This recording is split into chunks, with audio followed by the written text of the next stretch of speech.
ช่วยเอาพอภัยกันเลยกันเด้อพิเศษทั้งแม่ค้าเนาะแม่ค้าขายบูไปดิมีแต่ผู้งามๆพี่น้องเนาะ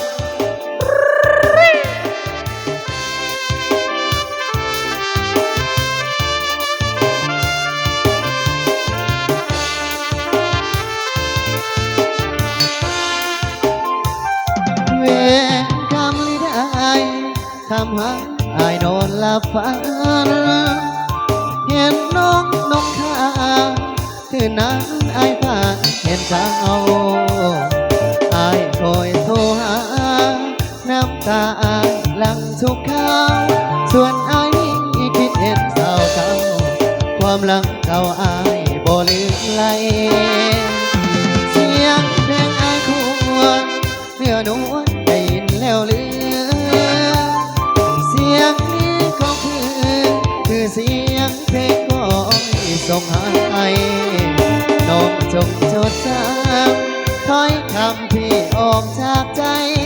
บ่ได้ลืมน้องไปง่ายๆส่วนหัวใจมอบให้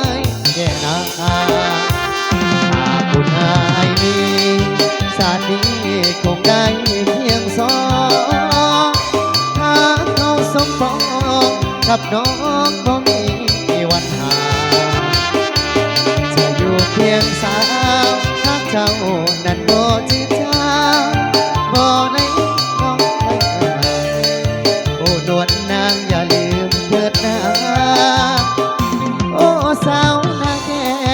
หลับแล้วอายยังไฟฝัน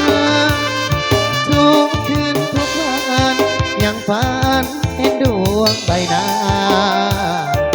อยู่ห่างเพียงกายหัวใจอายยังไปหาทุกคืนวันยังฝันเห็นหน้าตลอดเวลา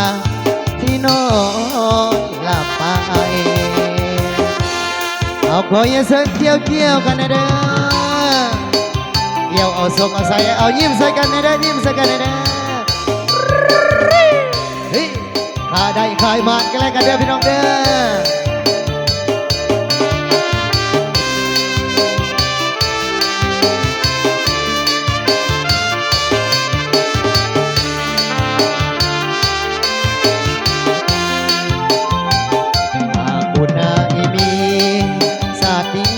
คงได้เคียงสอ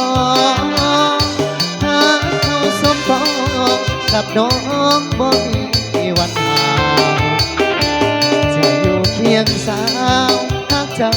นั้นบ่จืดจางขอเที่ยวบ่มีวันห่าง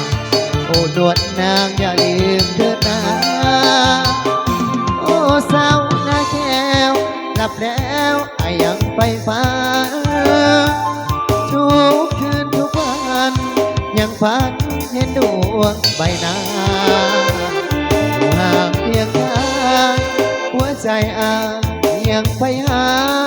ทุกคืนวันยังฝันเห็นหน้าตลอดเวลาที่นอนหลับไปเอาเกี่ยวซ้ายแล้วก็เกี่ยวขวาพี่น้อง